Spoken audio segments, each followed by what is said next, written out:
आप देख रहे हैं सिटी न्यूज झारखंड।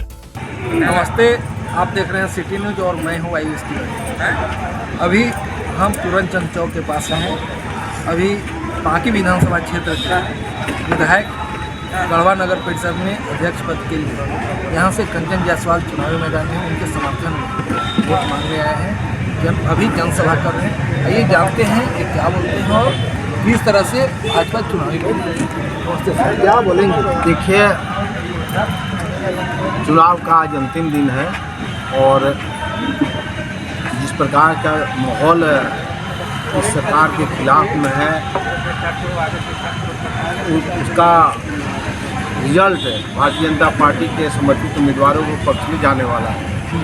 हम यहाँ पर आए हुए हैं गढ़वा नगर पंचायत के नगर परिषद के मतदाताओं से अपील करने के लिए, विशेषकर कुशवाहा बंधुओं से हम यहाँ के जो मतदाता हैं, करीब 4000 ऐसे मतदाता हैं, सबों से निवेदन करने के लिए आए हैं कि भारतीय जनता पार्टी ने कुशवाहा समाज को पूरे देश स्तर पर काफ़ी सम्मान देने का काम किया, काफ़ी उनको हक अधिकार देने का काम किया। इसका उदाहरण है कि हरियाणा के मुख्यमंत्री नायब सिंह सैनी साहब को बनाने का काम किया, उत्तर प्रदेश के डिप्टी सीएम है जो केशव प्रसाद मौर्य जी को बनाने का, बिहार के डिप्टी सीएम सम्राट चौधरी को, और राजस्थान के डिप्टी सीएम है जो बहन दिया कुमारी को बनाने का काम किया, जो कुशवाहा समाज से आते हैं।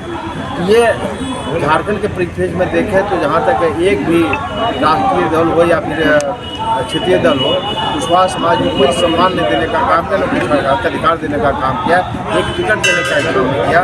और यहाँ पर भारतीय जनता पार्टी ने 2 सीट दिया, जिसमें कि ये बहन मुनिया देवी है जो कुछ वोटों से हार गई, जो मुख्यमंत्री जी के पत्नी है जो चुनाव लड़ रही थी, कल्पना सोरेन जी, उनसे कुछ हार गई। और मैं दूसरी बार भारतीय जनता पार्टी ने मुझे टिकट दिया और चुनाव जीत करके दूसरी बार का विधायक हूँ।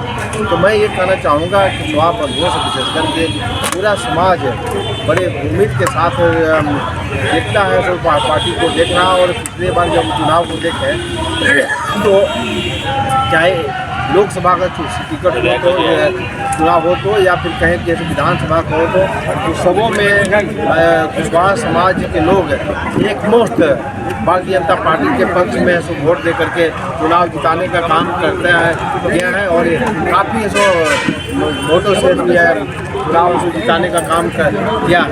तो मैं इसी को याद कराने के लिए आया हूँ कि आपके वोट से इस गढ़वा का जो दशा बदल सकता है। इसलिए आप लोग एक मुफ्त गढ़वा की सभी मतदाताओं से अपील है, विशेषकर कुशवाहा भाइयों से अपील है, एक वोट अपने भारतीय जनता पार्टी के समर्थित उम्मीदवार श्रीमती कंचन जायसवाल को देकर के अपार मतों से विजय बनाए। इनका चुनाव चिन्ह है बेंच साहब है, इनका क्रम संख्या 105 है। मैं ये गिनती करने के लिए आया हूँ। मैं समझता हूँ कि ये सभी लोग हैं जो कंचन जायसवाल के पक्ष में वोट देने का काम कर रहे हैं। भाजपा जिस तरह से गढ़वा में कुशवाहा समाज के एक नेता को जिलाध्यक्ष भी बनाया है और ओबीसी वोट को साधने का प्रयास किया है।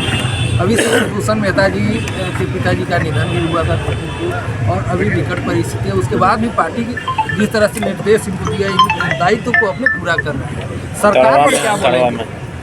सरकार पर क्या बोलेंगे? देखिए, ये सरकार पहले ही समझ चुकी थी कि हम चाहे नगर निकाय का चुनाव हो, चाहे नगर निगम का हो, चाहे नगर पंचायत परिषद का हो, हम चुनाव ऐसे नहीं जीत पाएंगे, काफ़ी कमज़ोर है। और इसीलिए ऐसे चुनाव एक तो नंबर 1 में तो टालते रहेंगे। जब बहन रोशनी खलको जो कि ये थे डिप्टी ये थी रांची केस ये वार्ड परिषद थे, उन्होंने जब हाईकोर्ट में केस किया तो मजबूरन ऐसे सरकार को हाईकोर्ट के आदेश के बाद ऐसे चुनाव कराना पड़ रहा है। अब ये देखिए कि हार है नहीं हो, इसलिए जो है गड़बड़ कर सके, इसलिए ये उन्होंने ईवीएम का चुनाव नहीं कराया, जबकि पिछले बार ईवीएम से चुनाव होता रहा है और ऐसो बार बार होता रहा है, लेकिन ऐसे चुनाव ईवीएम से नहीं कराया और न तो दलीय स्थिति में कराया है। क्योंकि ऐसे जानना है कि दलीय स्थिति कराएंगे तो ऐसे ये कही कि कांग्रेस और जेएमएम आरजेडी है सो कहीं के काफ़ी कमज़ोर है सो पार्टियाँ हैं सो शहरों में, तो ये भारतीय जनता पार्टी है सो काफ़ी मतों से जीतने का काम करेंगे, इसलिए ऐसो इन्हें निर्दल है सो कराने का काम किया है। और निर्दल होने के कारण है सो हम अपने समर्थित है सो उम्मीदवार भारतीय जनता पार्टी के समर्थित उम्मीदवार को हम लोग ऐसे जिताने के लिए अपील करने के लिए आए हैं। अभी आप शशि भूषण मेहता जी को सुन रहे थे, इन्होंने भाजपा समर्थित उम्मीदवार को जिताने का जनता से आह्वान किया है। अब आने वाले समय में किसके सर ताज सजेगा यह तो समय बताएगा। सीधा लड़ाई झामुमो और भाजपा में है। अब देखिए क्या होता है। धन्यवाद।